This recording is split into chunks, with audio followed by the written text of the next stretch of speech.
Hello friends, welcome to let's educate. आज है 21 जनवरी। आज के करंट अफेयर में इम्पॉर्टेंट क्वेश्चन को देखते हैं। फर्स्ट क्वेश्चन है, ग्लोबल फायर पावर इंडेक्स 2021 में कौन सा देश शीर्ष पे रहा है? कौन सा देश शीर्ष पे रहा है?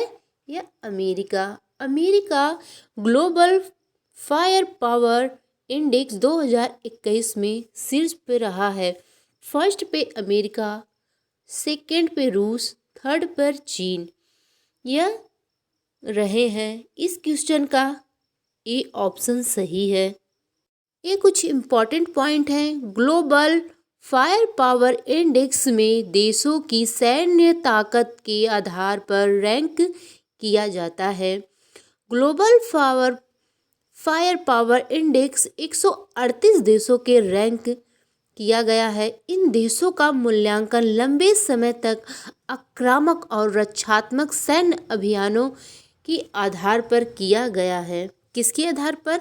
सैन्य अभियानों के आधार पर। टॉप 3 देश हैं इसके। फर्स्ट पे अमेरिका है, सेकेंड रूस है, थर्ड पर चीन है। नेक्स्ट क्वेश्चन है, मनोहर पारिकर ऑफ द रिकॉर्ड पुस्तक लॉन्च हुई है। यह पुस्तक किसके द्वारा लिखी गई है? यह पुस्तक किसके द्वारा लिखी गई है? मनोहर पारिकर ऑफ द रिकॉर्ड। यह पुस्तक लिखी गई है वावन शुभा प्रभु के द्वारा। मनोहर पारिकर ऑफ द रिकॉर्ड पुस्तक लॉन्च हुई है। इस क्वेश्चन का डी ऑप्शन सही है। अन्य महत्वपूर्ण पुस्तकों के बारे में जानते हैं। Your best day is today पुस्तक किसने लिखी है? अनुपम खेर ने। आई एम नो मसीहा पुस्तक सोनू सूद द्वारा और मीनार अय्यर ने लिखी है, मिलकर दोनों लोग। ओम मिजोराम पुस्तक PS श्रीधर पिल्लई ने लिखी है। Overdraft saving the India saver पुस्तक को उर्जित पटेल द्वारा लिखा गया है। एन ईरा ऑफ डार्कनेस पुस्तक शशि कुमार ने लिखा है। ये महत्वपूर्ण पुस्तकें हैं। नेक्स्ट क्वेश्चन है, अंतर्राष्ट्रीय प्रवास 2020 रिपोर्ट के अनुसार दुनिया में किस देश की प्रवासियों की संख्या सबसे ज़्यादा है? किस देश में प्रवासियों की संख्या सबसे ज़्यादा है? भारत देश में अंतर्राष्ट्रीय प्रवास 2020 रिपोर्ट के अनुसार दुनिया में सबसे ज़्यादा प्रवासियों की संख्या भारत में है। किसमें? भारत में। इस क्वेश्चन का ई ऑप्शन सही है। संयुक्त राष्ट्र के आर्थिक और सामाजिक मामलों के जनसंख्या विभाग द्वारा जारी की गई इंडेक्स माइग्रेशन 2020 रिपोर्ट में कहा गया है कि भारत में प्रवासियों की संख्या दुनिया में सबसे ज़्यादा है। सबसे ज़्यादा कहाँ है? भारत में। और जो अलग अलग देशों में है, भारत के प्रवासियों की संख्या दुनिया में सबसे ज़्यादा है जो अलग अलग देशों में है। संयुक्त राष्ट्र की रिपोर्ट के मुताबिक 2020 में देश से बाहर रहने वाले लोगों की संख्या 18 मिलियन यानी कि 1,80,00,000 है। ये प्रवासियों के मामले में सबसे बड़ी संख्या है। भारत से सबसे ज़्यादा लोग UAE, अमेरिका और दुबई अरब में हैं। कहाँ? दुबई अरब में।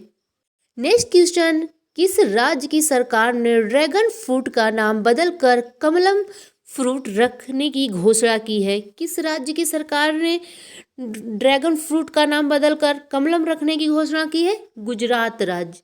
गुजरात राज्य की सरकार ने ड्रैगन फ्रूट का नाम बदलकर कमलम फ्रूट रखने की घोषणा की है। इस क्वेश्चन का डी ऑप्शन सही है। कुछ इंपॉर्टेंट पॉइंट को देखते हैं गुजरात के बारे में। गुजरात की मुख्यमंत्री विजय रूपाणी ने ड्रैगन फ्रूट का नाम बदलकर कमलम रखने का फैसला किया है। इसके बाद अब ड्रैगन फल का नाम कमलम रखा जाएगा और ऐसा इसलिए क्योंकि ये फल बाहर से कमल के जैसा है। कैसा है? कमल के जैसा बाहर से दिखता है, इसलिए इसका नाम ड्रैगन से कमलम रखा जाएगा। नेक्स्ट क्वेश्चन है, इंडिया इनोवेशन इंडेक्स का दूसरा संस्करण किसने जारी किया है? किसने जारी किया है इंडिया इनोवेशन इंडेक्स का दूसरा संस्करण? यह नीति आयोग ने इंडिया इनोवेशन इंडेक्स का दूसरा संस्करण जारी किया है। इस क्वेश्चन का सी ऑप्शन सही है। कुछ इंपॉर्टेंट पॉइंट देखते हैं। इंडिया इनोवेशन इंडेक्स 2.0 या दूसरे संस्करण को नीति आयोग के उपाध्यक्ष राजीव कुमार द्वारा जारी किया जाएगा। किसके द्वारा? राजीव कुमार द्वारा। यह सूचकांक राज्य केंद्र प्रशासित प्रदेशों को उनकी नवाचार नीतियों की ताकत और कमजोरियों को जानने में मदद करेगा और राज्यों और केंद्र शासित प्रदेशों का मूल्यांकन करने के लिए विभिन्न वर्गों में विभाजित किया जाएगा। किसमें? विभिन्न वर्गों में विभाजित किया जाएगा। नीति आयोग का फुल फॉर्म है national institution for transforming India, राष्ट्रीय भारत परिवर्तन संस्थान। इसकी स्थापना कब हुई नीति आयोग की? 1 जनवरी 2015। मुख्यालय नीति आयोग का नई दिल्ली में है। नेक्स्ट क्वेश्चन है, किस राज्य की सरकार ने आयुष्मान भारत महात्मा गांधी स्वास्थ्य बीमा योजना शुरू की है? किस राज्य ने शुरू की है? राजस्थान राज्य ने आयुष्मान भारत महात्मा गांधी स्वास्थ्य बीमा योजना शुरू की है। इस क्वेश्चन का ए ऑप्शन सही है। कुछ इंपॉर्टेंट पॉइंट को देखते हैं। राजस्थान के मुख्यमंत्री अशोक गहलोत ने 30 जनवरी से आयुष्मान भारत महात्मा गांधी राजस्थान स्वास्थ्य बीमा योजना के नए चरण को लॉन्च करेंगे। किसका? नए चरण को लॉन्च करेंगे।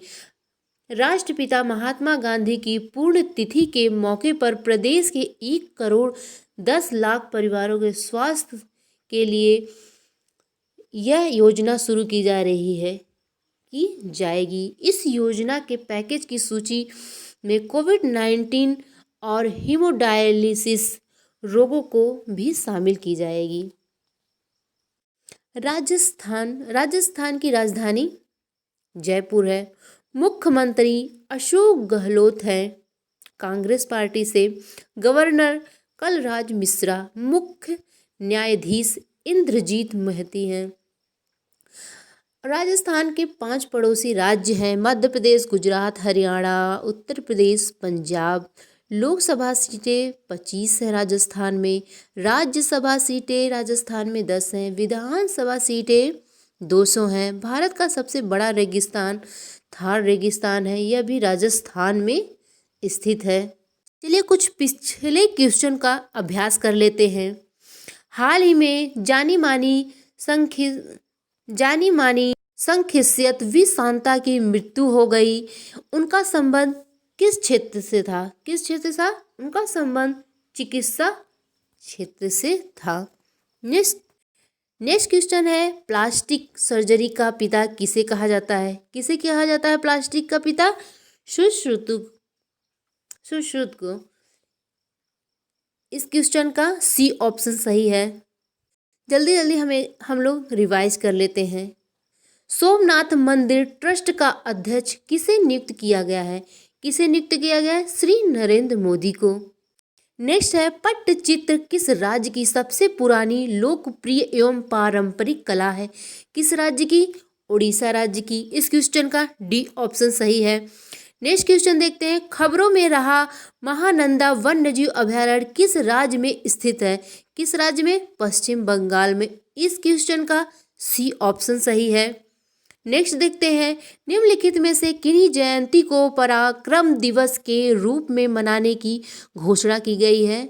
किसके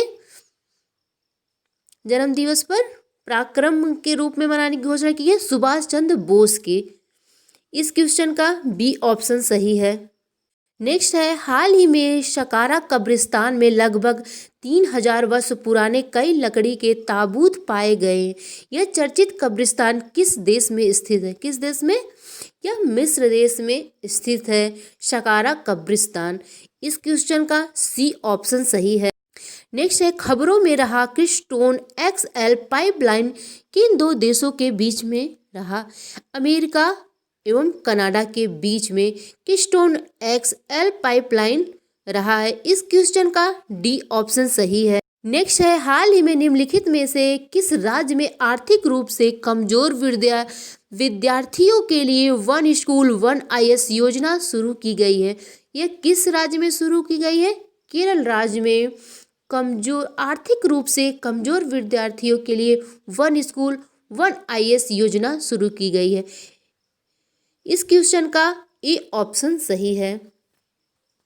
दोस्तों, आपको आज का हमारा ये वीडियो अच्छा लगा हो तो जुड़ने के लिए लाइक और सब्सक्राइब कीजिए। मैं हूँ प्रीति सिंह।